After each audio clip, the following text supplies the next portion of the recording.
유진 33은 결혼 후 삶이 이렇게 될 줄 몰랐다. 결혼식 전까지 준호의 집안은 따뜻하고 화목해 보였다. 시어머니 강미숙 62은 처음엔 웃으며 말했다. 우리 유진이만 잘하면 내가 친딸처럼 대해줄게. 그 말이 함정이었다. 결혼 후 3개월 만에 유진의 일상은 지옥으로 변했다. 새벽 5시 기상 아침 준비 아버님 제사상 차리기 연습 강아지 산책 세탁 다림질 집안 구석구석 먼지 검사. 시어머니 점심 준비 잠깐 쉬려 하면 시어머니가 부른다. 유진아, 일요일이라고 쉬는 날이 어딨어? 집안일은 쌓이는데. 준호는 묵묵히 신문만 볼 뿐이었다. 유진은 거울 앞에 서서 푹 꺼진 눈 밑 그림자를 보며 자신에게 말했다. 나는 며느리인가 집안 식모인가. 가장 힘든 건 말이었다. 애는 언제 낳을 거야? 내가 애 못 낳으면 우리 아들 인생만 늦어져. 여자는 말이야 몸매 관리보다 일꾼이 먼저야. 식탁 위에서 물을 따르다 실수로 흘린 날 시어머니는 유진 손등을 때렸다. 쯧쯧, 이래서 집안일 경험이 없는 애들은 문제라니까. 유진은 매일 울었다. 그러나 감히 준호에게 말하지 못했다. 준호는 아내보다 어머니 편이었다. 엄마가 그럴 수도 있지. 멀쩡하게 잘 지내면 되잖아. 어느 날이었다. 시어머니는 2층 난간의 커튼이 오래되었다며 그것을 떼어내라고 했다. 빨리 올라가. 오늘 안에 새 커튼 달아야 돼. 유진은 사다리에 올라 조심스레 커튼을 떼려 했지만 난간이 흔들렸다. 어머니, 조금 위험한데요. 벌벌 떨지 말고 그냥 해. 괜히 겁만 많아가지고. 유진은 불안했다. 그러나 말을 들었다. 순간 발이 미끄러졌고 몸이 허공으로 뒤집히듯 떨어졌다. 쿵. 큰 소리와 함께 바닥에 머리를 부딪히며 유진은 정신을 잃었다. 시어머니는 놀라기도 잠시 표정이 곧 굳어졌다. 어머 세상에 이걸 어떻게 하지? 병원으로 긴급 이송되었고 CT 결과는 두개골 손상. 유진은 의식불명 상태에 빠졌다. 중환자실에서 B- 소리만 나는 심전도 앞에 유진은 누워 있었다. 흰 천장이 보이지도 않는 깊은 혼수의 세계로 가라앉았다. 의사는 조심스럽게 말했다. 환자가 언제 의식을 찾을지 다시 돌아올 수 있을지 장담할 수 없습니다. 시어머니는 병실 밖에서 담담히 말했다. 뭐 인생이라는 게 다 그런 거지. 그 말에 간호사가 잠시 시선을 위로 들었다. 준호는 그 말을 듣고도 아무 말이 없었다. 그저 담배를 꺼내 들었다. 이 집안에서 유진의 생명은 그 순간 이미 정리된 셈이었다. 유진은 여전히 깨어나지 않았고 중환자실 모니터는 동일한 리듬으로 울렸다. 하지만 가족의 태도는 점점 식어갔다. 처음 며칠간은 시어머니가 지인들에게 말했다. 며느리가 큰 사고를 당했어. 얼마나 가슴이 아픈지 몰라. 그런데 2주가 지나자 그 멘트는 바뀌었다. 아휴, 그냥 운명이 그런 거라 생각해야지. 어쩌겠어. 그리고 한 달 후. 병원에 자주 오는 사람은 남편도 시어머니도 아니었다. 간병인만 있었을 뿐. 그 시기부터 시어머니 강미숙은 본격적으로 움직였다. 그녀는 친구에게 전화를 걸며 한숨 섞인 목소리를 냈다. 아들이 아직 젊잖아. 인생 다시 시작해야지 않겠어? 애도 못 낳았고 앞으로의 삶이 더 중요하지.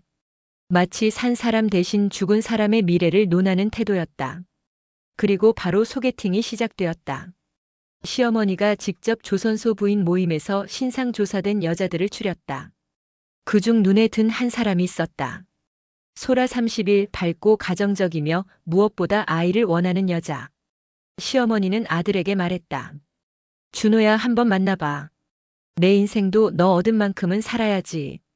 근데 유진이는 지금 사람이 아니야. 의식도 없잖아. 의사도 가능성 낮대잖아. 넌 젊어. 이제 새 출발해야지. 그 말은 잔인했지만 시어머니에게는 합리화였다. 어느 날 준호는 소라와 첫 만남을 가졌다. 조용한 카페에서 준호는 조금 주저했지만 소라는 맑은 눈으로 말했다. 저 사정 들었어요. 하지만 힘내세요. 사람에게는 새로운 시작이 필요하잖아요. 준호는 믿고 싶은 말에 기대듯 끌렸다. 시간이 흘렀다. 소개팅, 데이트, 연애, 여행, 커플 사진. 결국 소라가 준호의 집에 드나들기 시작했다. 그리고 충격적인 장면들이 이어졌다. 중환자실 침대 위에 유진. 그 옆에서 웃으며 커플 사진을 찍는 소라와 준호를 보여주는 휴대폰. 시어머니는 그걸 보며 말했다. 그래, 행복하게 살아야지. 유진의 옆에서 생명유지 장치만 무표정하게 작동했다. 뿐만 아니라 시어머니는 병원비 지급도 줄이기 시작했다. 의미 없는 의료비 낭비 아니냐는 논리였다. 간호사는 조심스럽게 물었다. 보호자분, 그래도 기본적인 검사비는 필요합니다. 시어머니는 서명하며 말했다. 최소한으로만 하세요. 환자 상태도 별 변동 없잖아요. 그 순간 간호사는 알 수 없는 불편함을 느꼈다. 이 가족은 기다리는 것이 아니라 이미 포기한 것이었다. 그리고 어느 밤 시어머니는 의사에게 이렇게 말했다. 기억이 돌아올 가능성이 희박하다면 연명치료 중단이라는 선택도 가능한가요? 그 목소리는 슬픔이 아닌 어떤 정리의 감정이었다. 그로부터 며칠 후, 놀랍게도 유진의 손가락이 움직였다. 아무도 보지 않는 시간이었다. 눈과 근육이 떨리고 손끝이 미세하게 꿈틀거렸다. 그리고 유진의 입술이 조용히 움직였다. 어디죠? 천천히, 아주 천천히.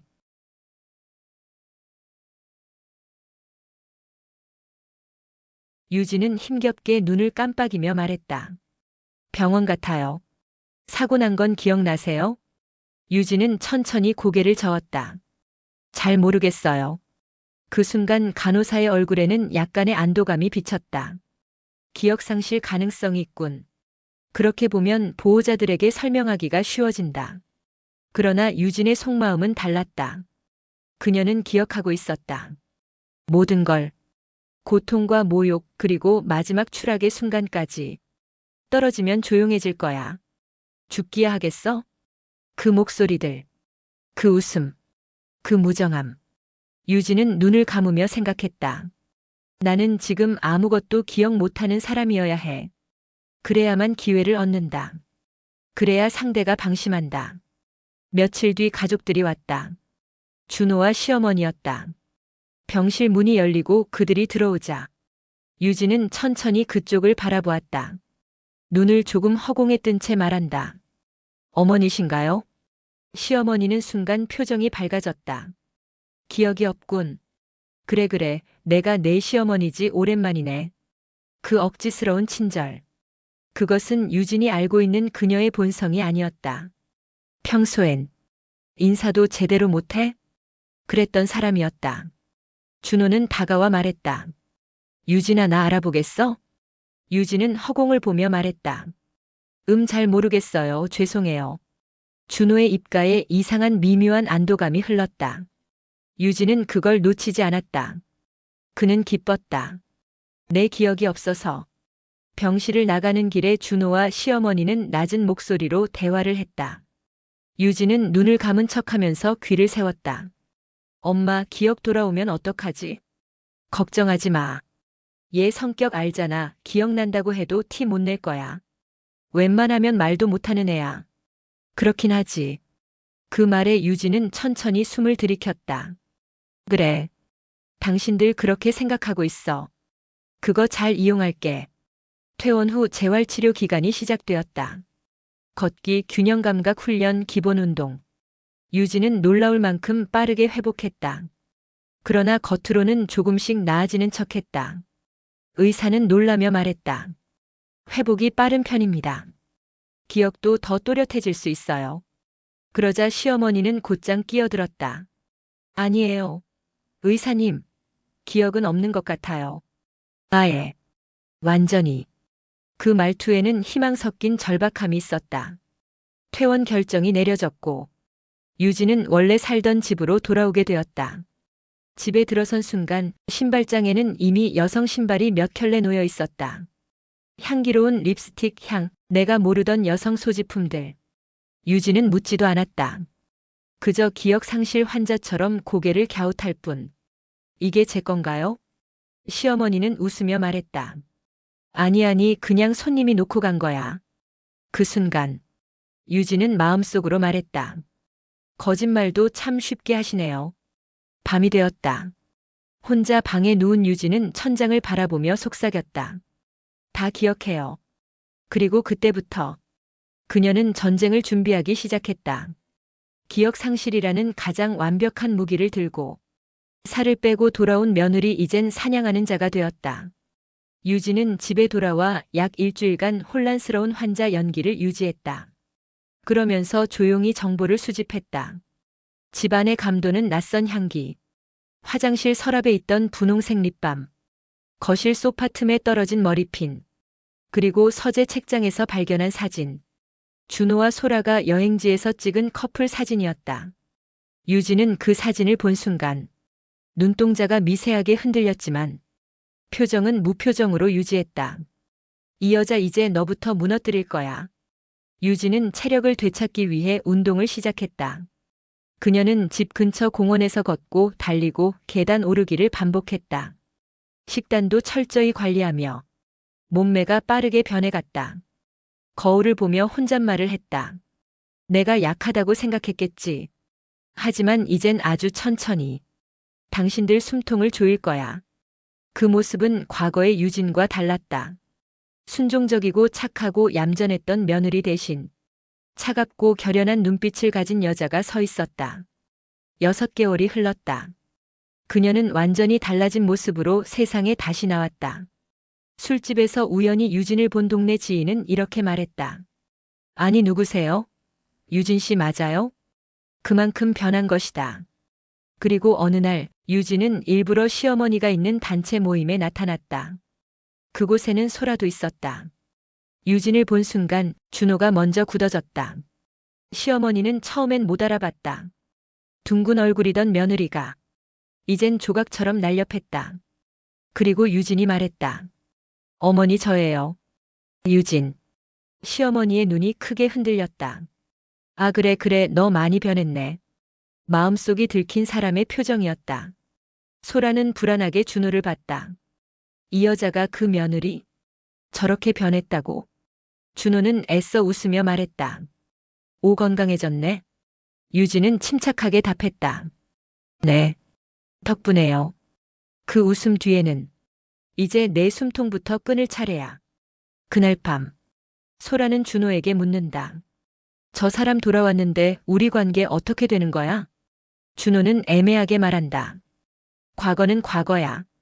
유진이는 그때 그 사고 때문에 기억도 없고 그 거짓말, 그 가벼운 태도. 유진은 이미 알고 있었다.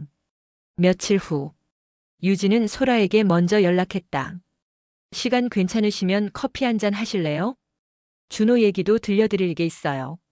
그 연락을 받은 소라는 마치 함정을 모르는 토끼처럼 그 초대를 받아들였다. 두 사람은 카페에서 만났다. 유진은 부드러운 미소로 말했다. 저 그동안 있었던 일 기억이 좀 돌아왔어요. 소라는 긴장했다. 뭐 어떤? 유진은 잔잔하게 말했다. 그리고 제가 어떤 취급을 받으며 살았는지도 기억나요. 하지만 괜찮아요. 저는 울지도 않아요. 대신 저는 그녀는 커피잔을 내려놓으며 속삭였다. 지켜볼 줄 알게 된 사람이에요. 그 미소는 차갑고 잔혹했다. 그 순간 소라는 직감했다. 이 여자는 이전의 유진이 아니다. 그녀는 사냥감이 아니라 이젠 사냥하는 자였다. 유진은 먼저 가장 약한 고리를 노렸다.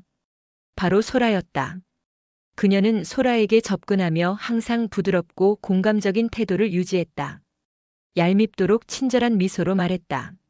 준호 힘든 사람인 건 아시죠? 사람을 사랑하는 방식이 조금 독특해요. 소라는 긴장하면서도 궁금해했다. 독특하다는 게 무슨 뜻이죠? 유진은 고개를 살짝 갸웃하며 말했다. 그 사람 연애할 때 또 다른 사람을 만난 적 있어요. 그것도 제가 중환자실에 있을 때요. 소라의 눈빛이 흔들렸다. 그걸 어떻게? 유진은 잔잔하게 말한다. 아, 이건 그냥 들은 얘기예요. 어머니께서 저에게 그러시더라고요. 준호는 여자 없으면 안 사는 인간이다라고요. 그 말은 실전이었다. 소라는 이미 흔들리고 있었다. 그때 유진은 또 다른 미끼를 던졌다. 그리고 시어머니께서 그러셨어요. 당신도 그냥 임시 방편이라고. 소라의 심장이 움찔했다. 임시? 유진은 미소 지었다. 준호에게 더 좋은 사람 들어오면 바꾸면 된다고요. 그게 그 집의 방식이래요. 그 말은 소라의 자존심을 파고들었다. 그녀는 말없이 커피잔을 쥐었다. 손끝이 떨렸다. 그날 밤 소라는 준호에게 말했다. 우리 진짜 관계야? 아니면 너한테 나는 임시 방편이야? 준호는 당황하며 말했다. 누가 그런 말을? 소라는 울먹이며 외쳤다. 시어머니가 그랬다며. 너 원래 여자 여러 명 만나는 사람이라고. 준호는 순간 흠칫했다. 그 반응은 곧 확인이었다. 그 싸움은 며칠간 계속되었고 둘의 관계는 점점 금이 가기 시작했다. 유진이 일부러 흘린 정보는 소라의 머릿속에서 계속 증폭되고 있었다. 다음은 메시지였다. 늦은 밤 소라에게 도착한 사진 한 장. 유진이 보낸 사진이었다. 한 남자의 손을 잡고 웃고 있는 준호의 예전 모습. 그 여자? 소라가 아니었다. 사진 밑에는 단 하나의 문장만 있었다. 이 사람이 누구냐고 한번 물어보세요. 소라는 바로 준호에게 전화를 걸었다. 이 여자 누구야? 너 이때 나랑도 연락하고 있던 시기였잖아.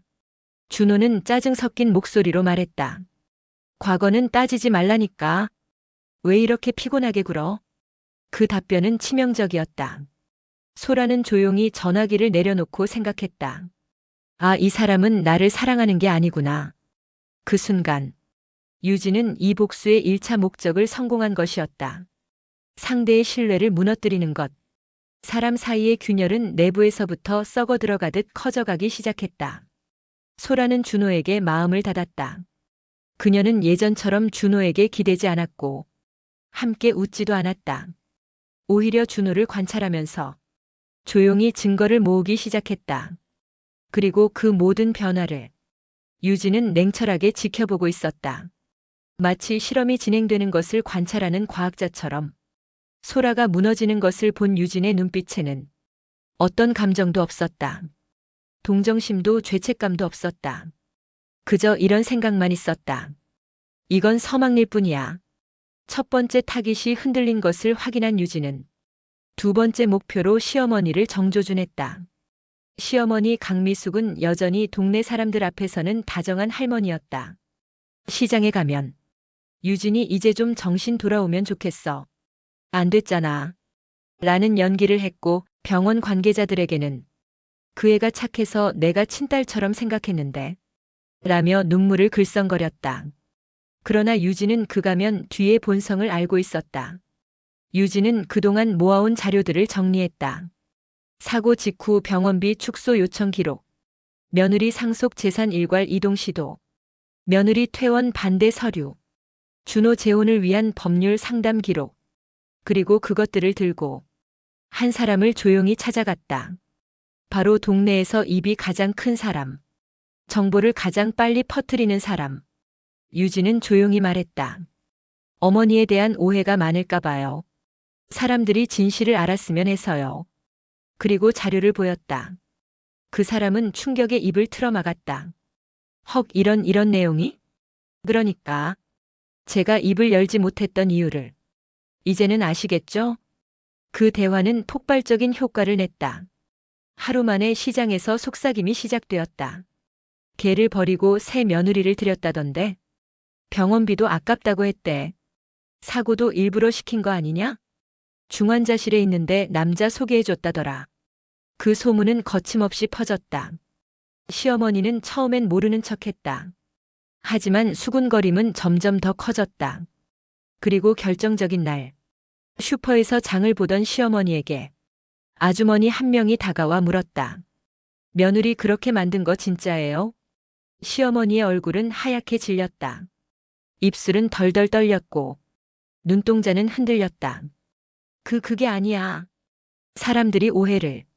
그러나 이미 늦었다. 그 말은 변명으로밖에 들리지 않았다. 며칠 뒤, 시어머니는 아파트 단지 노인회에서 철저히 배제당했다. 그녀는 대화의 중심이었으나 어느새 대화의 외곽으로 밀려났다. 누군가는 그녀가 앉으면 자리를 피했고 누군가는 그녀에게서 눈을 돌렸다. 그리고 가장 잔인한 것은 아무도 그녀에게 직접 욕하지 않았다는 점이었다. 그저 모두가 그녀를 조용히 무시했다. 집으로 돌아온 시어머니는 텅 빈 거실에 홀로 앉아 있었다. 얼마 전까지 웃음소리가 가득했던 그 공간에 이제는 정적만이 흘렀다. 그녀는 떨리는 목소리로 말했다. 다 저 여자 때문이야. 죽지도 않았으면서. 괜히 돌아와서. 그러나 벽은 아무 대답도 하지 않았다. 방 안은 더 적막해졌다. 그 순간 시어머니는 아직 깨닫지 못했다. 이것은 단지 시작일 뿐이며 유진의 복수는 아직 절반도 오지 않았다는 것을. 6장. 다시는 버림받지 않겠다. 새로운 힘을 얻은 며느리의 귀환 약 2300자. 며느리 지영은 병원에서 의식을 되찾았지만 재활치료는 너무도 길고 고통스러웠다. 다리 근육이 약해져 걸을 수 없다는 진단, 머리 충격 후유증으로 단기 기억에 혼란이 생기는 증상까지. 시어머니는 그 사실을 듣고도 단 한 번도 병원을 찾지 않았다. 아니, 정확히 말하면 찾지 않아도 될 이유가 생겼기 때문이었다. 그녀는 이미 새로운 며느리 후보들을 물색하며 아들과 함께 쇼핑과 여행을 다니고 있었다. 병실에서 홀로 눈을 떴던 지영은 자신의 손가락을 보고 생각했다. 나는 버려졌다. 그리고 나는 복수할 것이다. 그날 이후 그녀는 정신적으로 완전히 각성했다. 리허빌리테이션 재활병동에서 그녀는 다른 어느 환자보다 독하게 근력 훈련을 시작했다. 넘어지고 울고 구토하고 다시 걷고. 그 모습을 본 담당 간호사는 속으로 생각했다. 이 사람 보통 의지가 아니다. 계단을 오르내리며 흐느끼지 않고 식단 조절을 시작하고 미용사에게 긴 머리를 잘라달라며 말했다. 새로운 사람으로 돌아가야 해요. 그리고 또 하나. 그녀는 살을 빼기 시작했다. 불굴의 의지로. 지영이 점점 달라지는 것을 본 주치의는 감탄을 넘어 약간의 두려움마저 느꼈다. 그 눈빛은 흔들림 하나 없이 날카롭게 앞으로만 향해 있었다. 지금 목표가 뭐냐고요? 지영이 묻는 주치의에게 미소 지으며 말했다. 다시 집으로 돌아가는 것입니다. 몇 달 후 마침내 병원 문이 열렸다. 지영은 부축 없이 걸을 수 있었고 이전보다 훨씬 건강해진 모습이었다. 눈가에는 단호함이, 몸 전체는 결의로 가득 차 있었다. 그녀는 우선 남편을 찾아갔다. 남편 준호는 놀랄 틈도 없이 그녀에게 말했다. 지영아, 어떡해? 지영은 그의 말을 끊었다. 물어볼 게 있어요. 우리 결혼 생활 당신에게 의미 있었나요? 준호는 답하지 못했다. 단지 눈을 피했다. 지영은 웃었다. 그 웃음은 예전의 순종적인 며느리의 웃음이 아니었다. 칼날 같은 웃음이었다. 그날 밤 지영은 집으로 돌아가기 전 마지막 결심을 했다. 그녀는 더 이상 예전의 지영이 아니었다. 버림받았던 며느리가 아니라 돌아온 심판자였다. 시어머니는 새로운 며느리 후보를 집으로 초대하고 있었다. 2층 홀엔 화려한 조명이 켜졌고 손님들은 모두 웃음소리를 내며 와인을 들고 대화를 나눴다. 하객 대부분은 시어머니의 지위를 이용한 윗사람 행세를 오래 봐왔기에 눈치를 보며 공손히 대했다. 그때 현관문이 열렸다.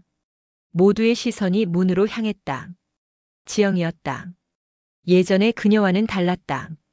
살이 빠져 날씬해졌고 단단해진 표정, 차분한 눈빛. 마치 새로운 인격체가 된 듯한 느낌이었다. 시어머니는 입을 벌리고 얼어붙었다. 지영이? 손님 중 누군가가 속삭였다. 저 사람 아직 살아있었어? 지영은 미소 지으며 말했다. 어머니, 저 왔어요. 인사드리러요. 그 미소는 차갑고 살벌했다. 시어머니는 당황스러움에 바닥만 바라보며 말을 더듬었다. 저 그러니까 왜 그냥 병원에 있지 않고. 지영은 와인을 한 잔 따라 들었다. 그리고 모든 사람에게 들리게 말했다. 병원에 오래 누워있으니 생각이 많아지더라고요. 특히 누가 저를 버렸는지에 대해. 준호는 얼굴이 창백해졌다. 그의 새로운 가벼운 셔츠와 시원한 향수 냄새가 갑자기 역겨워졌다. 지영은 천천히 다가가며 말했다. 제가 중환자실에 있을 때 당신은 어떤 여자를 만나고 있었죠? 방 안이 조용해졌다. 숨소리조차 들리지 않았다. 준호는 아무 말도 하지 못했다. 지영은 그 침묵을 기다렸다.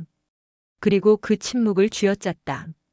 어머니는 저를 시집살이로 괴롭히시며 결국 2층 난간 커튼을 떼게 시켰죠. 떨어져 머리를 다쳤는데 그 후 한 번도 병원에 오지 않으셨고, 그 말에 손님들 사이에서 웅성거림이 시작됐다. 시어머니의 사회적 평판은 그 자리에서 완전히 무너졌다. 마치 빙산이 갈라지듯 아무 소리도 없이 돌이킬 수 없게. 시어머니는 절규했다. 그게 다 내 오해야. 지영은 마지막 칼날을 꺼냈다. 어머니, CCTV 있었습니다. 그녀는 USB를 테이블 위에 던졌다. 탄성이 터졌다. 그리고 사회적 심판이 시작됐다. 지영은 완벽한 승리를 거두는 듯 했다. 시어머니는 사회적으로 고립되었고 준호는 죄책감과 비난 속에서 무너졌다. 하지만 지영의 마음속엔 이상한 공허감이 생겨났다. 그 복수는 그녀를 해방시키지 않았다. 오히려 그녀를 사로잡는 또 다른 감옥이었다. 그날 밤 지영은 홀로 집을 걸었다. 겨울바람이 차가웠지만 머릿속은 복잡했다. 나는 이 복수를 위해 살아남은 것인가? 아니면 새로운 삶을 살기 위해 살아남은 것인가? 그 질문에 스스로 답할 수 없었다. 며칠 후 지영은 마지막으로 시어머니를 찾아갔다. 시어머니는 이제 초라한 모습이었다. 머리는 흐트러지고 표정은 지쳐 있었다. 지영은 조용히 말했다. 어머니, 저는 어머니를 미워했습니다. 아주 깊이. 하지만 이제 모든 걸 놓겠습니다. 시어머니는 놀란 눈으로 그녀를 보았다. 내가 날 용서한다고? 지영은 고개를 저었다. 아니요. 용서하지 않습니다. 그렇지만 어머니 때문에 제 시간을 더 낭비하지도 않을 겁니다. 그 말은 차갑고도 단호했다. 자존감으로 가득 차 있었다. 지영은 준호에게도 마지막 메시지를 남겼다. 당신에게 돌아오지 않을 거예요. 나는 이제 내가 살아갈 삶을 찾을 겁니다. 준호는 눈물을 흘리며 말했다.